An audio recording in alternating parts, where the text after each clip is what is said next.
Dr. Chu. Hello. Are you ready? Are you ready for your 23 questions? I'm ready. Let's do this. All right. All right. Let's take a walk. Okay, sounds good.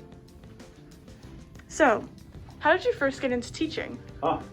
Well, I tripped into it actually.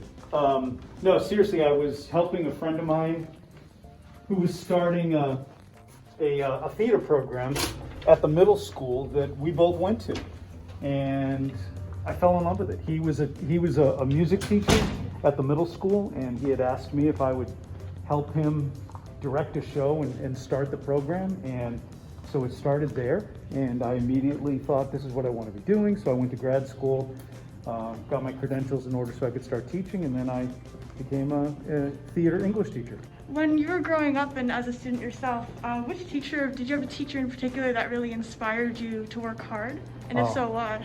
Sure. Actually, I had a lot of great teachers. The one that comes to mind when somebody asks me a question like that is, we can go this way, is Mr. Carpenter. Mr. Carpenter was one of my teachers in high school, and he was an amazing man, and he taught me the power of grace and mercy. When you were growing up, what was your favorite childhood pastime or thing to do? Oh, I loved playing with all my Star Wars action figures. I had like all the different Star Wars action figures that you can have, and I'd create like different worlds with them, and I'd play with those all the time. That was probably my favorite thing to do, inside, outside, wherever I could create a spot. Do you have any funny childhood stories that you'd like to share? Let's see, funny childhood stories. So, I'm a little brother, and I probably pestered my older brother more than I should have. We grew up in a split level house, and I would like to take a tennis ball and I'd throw it down the stairs, and it would bounce off all of the walls, and my dog would chase it, so then my dog would run down the stairs, and then it would bounce down off the walls, and it would bounce off his door, and so then he'd get all mad because it would always wake him up. What was your favorite subject in school growing up? Favorite subject in school? I really loved all the extracurriculars, to be honest with you.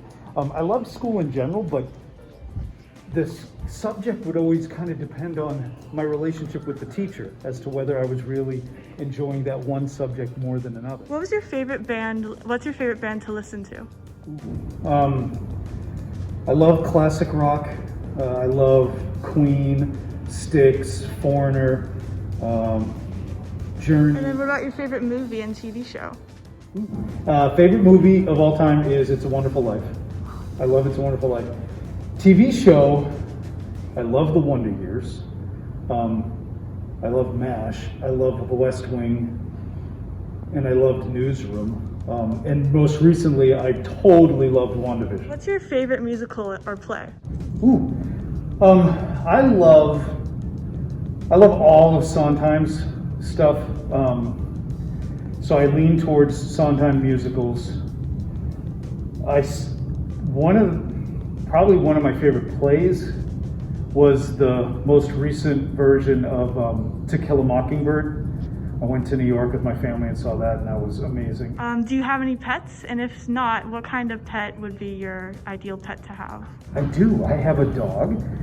She's wonderful. She's a mix of a King Charles Spaniel and like a Cocker Spaniel, kind of a mixed mutt, and her name is Lucy, and she's lovely.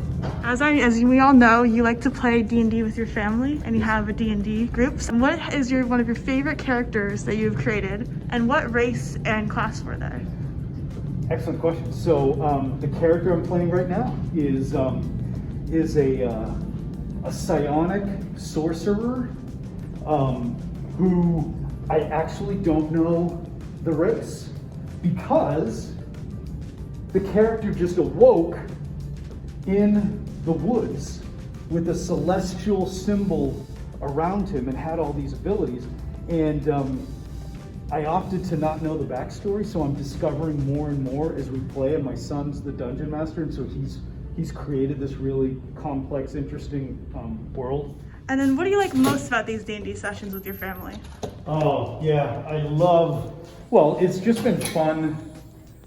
We really picked it up, you know, when at the beginning of the pandemic, and so it was just a new challenge in many ways. It's just been fun for all of us to play, but my son has been creating everything, and so that's been I think a big piece of it that's been the most enjoyable. Okay. What is the longest length your beard has ever been? Well, and right now I'm wearing this beard mask. Everything's supposed to be tucked in underneath here, so you can see it's come down to about here, a little bit longer than it is right now. But yeah, because I've trimmed it a little bit, so it hasn't gone much longer than the mask specifically. And then on that note, what's the wackiest hairstyle you've ever had? Well, probably the wackiest hairstyle, I call it a Viking braid, but my daughter's like that, it's really just a French braid that she put my hair in, but she did it in like this really kind of strange thing or whatever, and so she did that a couple of times last summer, which was fun. Yeah. So as you worked in theater before in the past, and you founded your own theater company even, Yeah. what has your entire experience been like in theater as a whole? It's been very positive.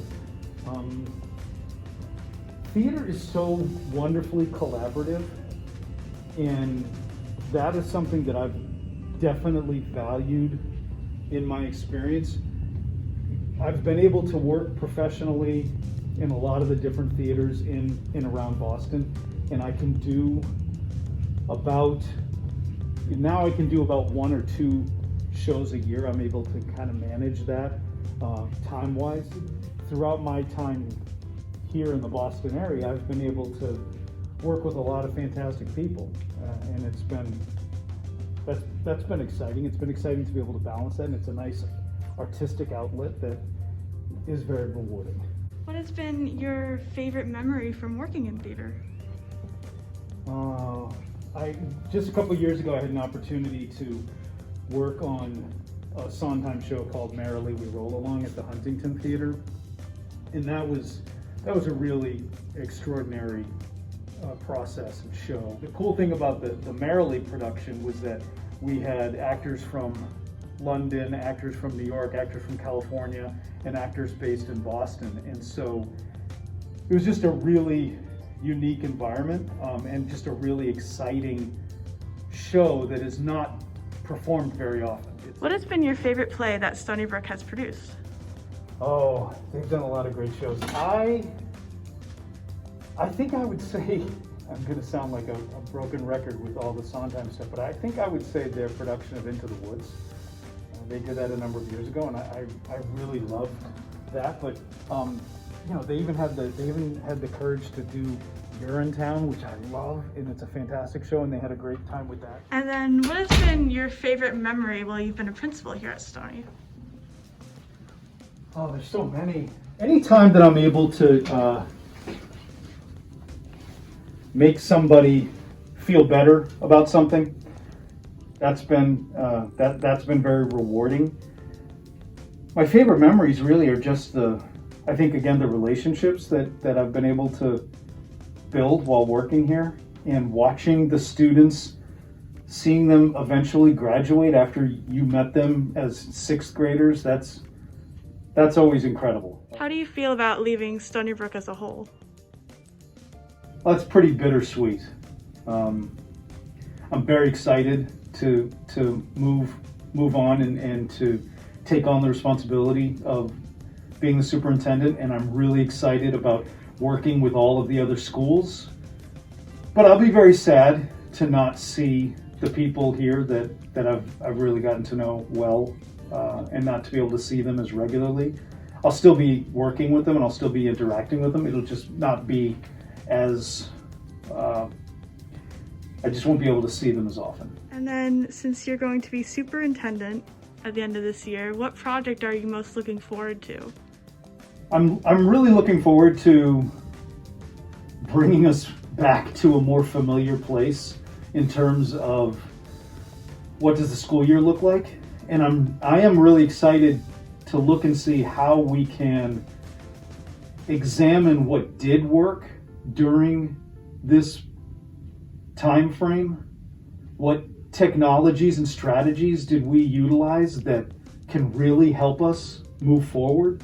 And what do we need to put back in place so we can really, I think, continue to grow? So I think first, I'm really excited about that. Looking at district-wide, what are the things that we're going to learn from the pandemic and from the way in which we addressed education. And then from that, I'm really excited about the work that the DEI committee's doing. I'm excited about diving in and doing an equity audit with the district and really digging into the curriculum and looking to see how we can continue to make sure that everybody feels like they belong, that every single person feels like this is a place where they're welcomed, enthusiastically welcomed, and that they belong.